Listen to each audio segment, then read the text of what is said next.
আমরা সাকিব আল হাসান এবং মাশরাফি বিন মুর্তজাকে ক্রিকেটার হিসেবে চিনি, পলিটিশিয়ান হিসেবে চিনি না।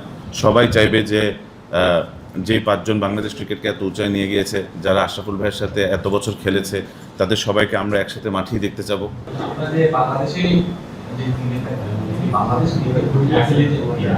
যদি তা না হয় তাহলে সেটা বাংলাদেশ ক্রিকেট বোর্ডে দেখেন, এটা কিন্তু একটা ফ্র্যাঞ্চাইজি লিগ। সো ফ্র্যাঞ্চাইজি লিগে আপনার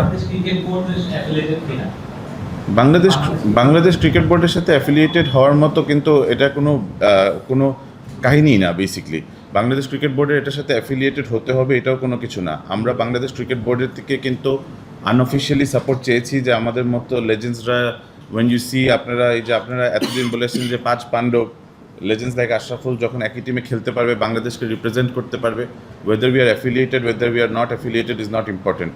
বাংলাদেশ এভাবে করে রিপ্রেজেন্ট করতে পারবে সেটাই ইম্পর্টেন্ট।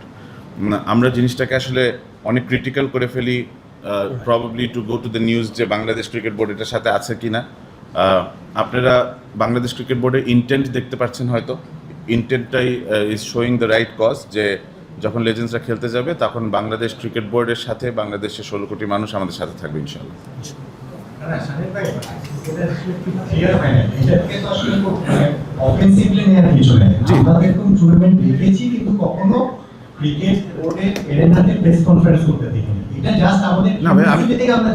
আমি সেটাই বলছি, আপনি যেটা বলছেন যে আমরা ক্রিটিক্যাল করে ফেলছি, আমাদের সাথে বিষয়টা সেটা না, আমরা জিনিসটা ক্লিয়ার হওয়ার জন্য এখন পর্যন্ত অফিসিয়ালি যদি বলেন তাহলে বাংলাদেশ ক্রিকেট বোর্ডের সাথে অ্যাফিলিয়েশনে আমাদের কোনো কিছু হয়নি। আমি যেটা বারবার বলতে চাচ্ছি হচ্ছে যে Bangladesh cricket board is showing their support. আমাদের যদি অ্যাফিলিয়েশন লাগে তাহলে অবভিয়াসলি আমরা বাংলাদেশ ক্রিকেট বোর্ডের সাথে কন্ট্যাক্ট করব, we will try to get the affiliation. এবং আমরা এতটুকু বিশ্বাস রাখতে পারি যে যেভাবে করে আমরা সাপোর্ট পেয়ে আসছি, আমাদের যদি অ্যাফিলিয়েশনের প্রয়োজন হয় তাহলে অবশ্যই বাংলাদেশ ক্রিকেট বোর্ড এটার সাথে এগিয়ে আসবে।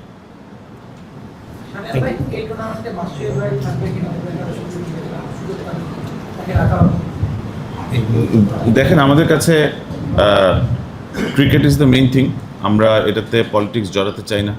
আমি শিওর আপনাদের মধ্যে এই জিনিসটা নিশ্চয়ই কাজ করছে যে আমরা সাকিব আল হাসান বা মাশরাফি বিন মুর্তজাকে আমরা মাঠে দেখবো নাকি।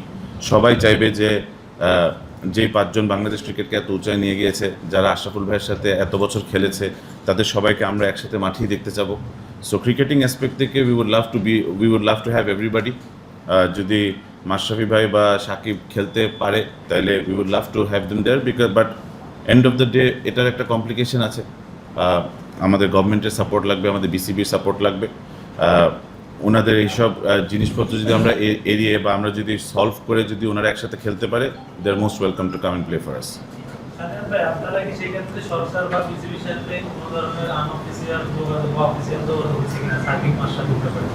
দেখেন, আমরা এখন ইনিশিয়াল স্টেজে আছি, তো আমরা এখন আপনাদের কাছে অফিসিয়াল করলাম যে আমরা টুর্নামেন্টটাকে স্টার্ট করব এবং টুর্নামেন্টে পার্টিসিপেট করব। আপনারা 3-4 জনের কনফার্মেশন পেয়েছেন যে রিয়াদ ভাই খেলবে বা আশরাফুল ভাই খেলবে। এখন আপনি যদি জিজ্ঞেস করেন যে মুশফিক ভাই খেলবে নাকি না, সেটারও কমপ্লিকেশন আছে। সে এখন ইন্টারন্যাশনাল ক্রিকেট খেলেন, সে বাংলাদেশের কন্ট্রাক্টেড প্লেয়ার। সো ওভাবে করে উনি পার্টিসিপেট করতে পারবে নাকি সেটাও একটা ব্যাপার।